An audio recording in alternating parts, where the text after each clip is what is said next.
complications in pregnancy, uterine fibroids. Fibroids grow a lot faster as when a woman's pregnant. Forced to get a hysterectomy. Small fibroid the size of a marble can cause extremely heavy bleeding.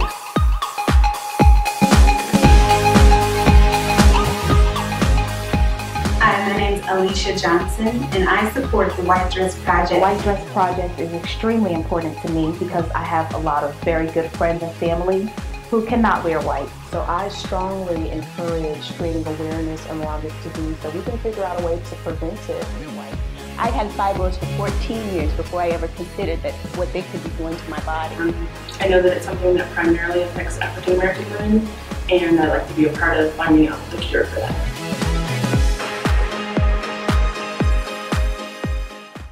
In 2013, my doctor informed me that I had very large fibroids. I noticed beforehand that my stomach was starting to look a little bit bigger and it was getting hard, and when I tried to do yoga, it was extremely uncomfortable to lay on my stomach.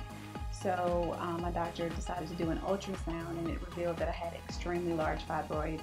One was about 13 centimeters, and he thought it was necessary to take them out right away because they were causing a lot of different issues. Less than a year later, my doctor told me that more fibroids had developed, and they're pretty substantial in size, the largest being 6 centimeters. He also said if I ever want to have kids that I'll likely have to have a second surgery before planning my family.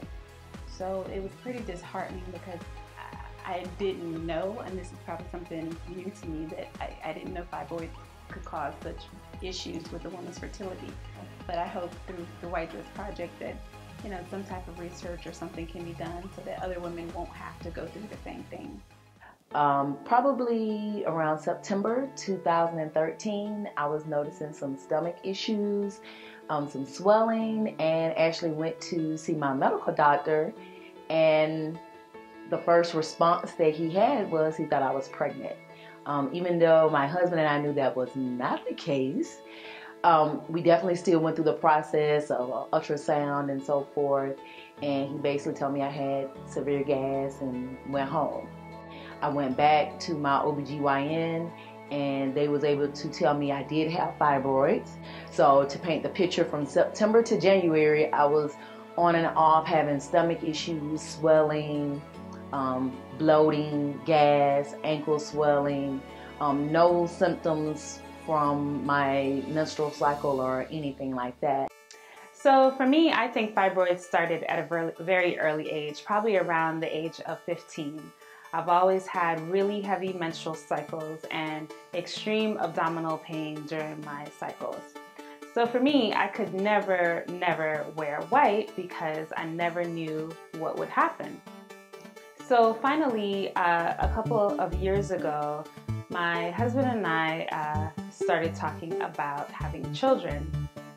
And I went to a doctor, and he basically told me that I needed to start looking for a surrogate, that being a mother probably the natural way was not in the cards for me. A couple months after that, I was devastated by that, and a couple months after, I found a great doctor, Dr. Camille Davis-Williams, and she told me that we were going to work and pray and have this surgery and make sure that I was able to have children. In order for me to have the surgery, the plan was that I would take this birth control, and then hopefully the fibroids would shrink. So I took the birth control, and it exacerbated the problem and made the fibroids degenerate. I had to have emergency surgery, and for me it was very painful, very frightening, and I felt like my hopes of having children would be over. So, but to summarize it, it was 10 years, as I said, and 6 major surgeries. 3 of them were fibroid surgeries, and 2 additional ones in that 6 were fibroids complications, and that were due to adhesions from blockages that came from the fibroid surgeries. The fibroids then resulted in me having infertility issues, which required that I actually do IVF, because when I did finally get pregnant after my 5th IVF cycle, my baby then had to literally battle the fibroids that still remained in my uterus for her life. So at 21 weeks, they told me that I might want to consider terminating the pregnancy. And as you can imagine, that was a blow. However, I can honestly say that our faith would not, my husband and I, our faith would not allow us to give up. So why do I support the White Dress Project?